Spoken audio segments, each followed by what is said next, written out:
Welcome back to Tip TV. This is part 2 of this interview with Lily Minats and her trading experiences. She's a futures trader, so let's go straight into talking to Lily about the sort of work you do at the weekends, because in part 1 we were just finishing off about the analysis work that you do and how important you feel that is for your trading. So at the weekend you really delve into it, don't you? I go through each trade that I took over the week and I analyze those trades, analyze them in terms of what they look on the surface and then what I could have done better, so an ideal case scenario compared to what I did. And then I log everything into my different Excel spreadsheets, and then I need to see an incremental change, such changed improvement. This is really important for me. Every week I have to see that I improved something.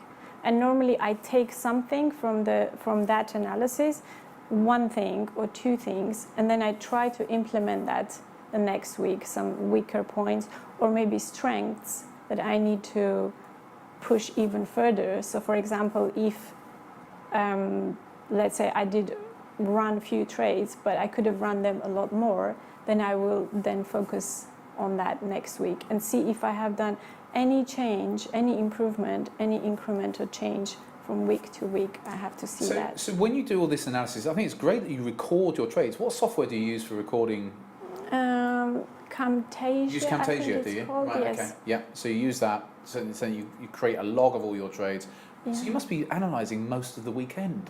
Yes. Well, I don't really have personal life, so I'm dedicated to trading. I don't believe that. I don't watch TV. I don't do anything. So this is really important for me. So I do dedicate a lot of time to trading, but that's why you're successful now, because you do put so much work into it. So I know that we were talking about earlier on that August hasn't been a great month, but then that happens with all traders. Because you're trading indices, certainly on the index trading, it's just been choppy.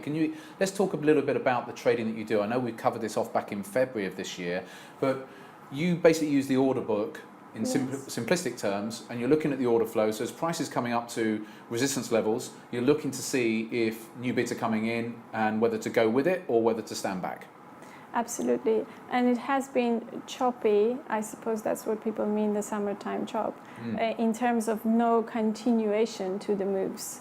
So if before I was used to buy the break, if I see the bids are adding and the sell limits are starting to decrease, that's when I jump in, and then I will be in that move for at least 4 or 6 ticks, bank something, and then just let it run a little bit. These days it's been more like maybe you get 3-4 ticks, so just extremely decreasing your expectations. But then again, sometimes it becomes the case of, is it really worth it?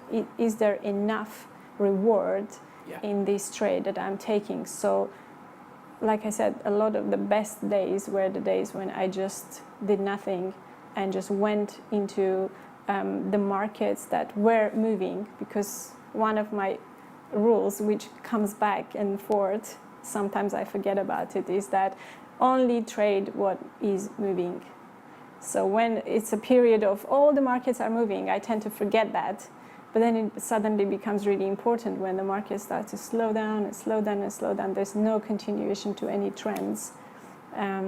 So it was more, I started doing less breakout setups and looking into more swing, which is not something that I'm comfortable with, but it was dictated by the market that these are the conditions now.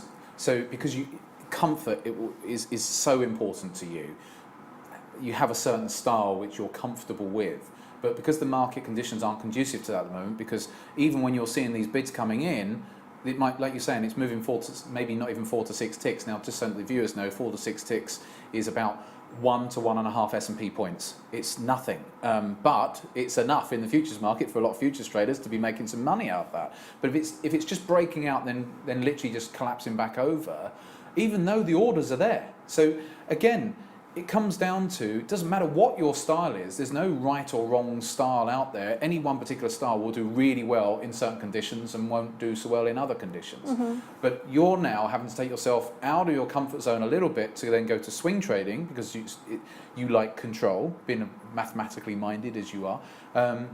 and you're then having to do something slightly different to what you have been doing. Absolutely. And it's been actually a very good month for experimental trades. That's the one thing I forgot, because I suppose before I had the luxury of going with the trend and going with the retracements and breakouts. I didn't have to work too much into looking at, okay, so what are other experimental things that are happening in the market, and just noticing little things. For example, okay, where did S&P trade over the Asian session, and what happens when the European session opens? Did we take the Asian session high or the low? If we take the high and we just go for 2 ticks, does that mean we're coming back now to test the low again? Does that mean there's an opportunity to buy? So a lot of things that I would notice 1 or 2 days, okay, this is happening, let's experiment, let's take this tester trade here and there and here and there. So these kind of things which I wouldn't necessarily bother with before, but now it's been really opening my mind to other things as well. So that was one of the good things. I see a lot of experimental trades in my Excel, and they sometimes work, sometimes they don't. And then there are elements of those experiments that I start integrating into my my normal trading as well. Okay, and so is that because of the swing trading is providing you a little bit more time? Because you're taking a step back on certain days from the indices. I know that oil's still moving around quite a lot, but because you're taking that step back from the indices, it's giving you that time to be able to look at this other information. Absolutely. Well, I'm still trading my market, so it's still in the S&P. Right. But these are interesting plays. I think very often when you just look at the market and you just say, okay, what am I really seeing? And just write down, I'm seeing that we got here, this happened, that happened, that happened. Am I seeing some kind of pattern in this behavior? Is this something that I can use, even though it doesn't conform to any of my setups?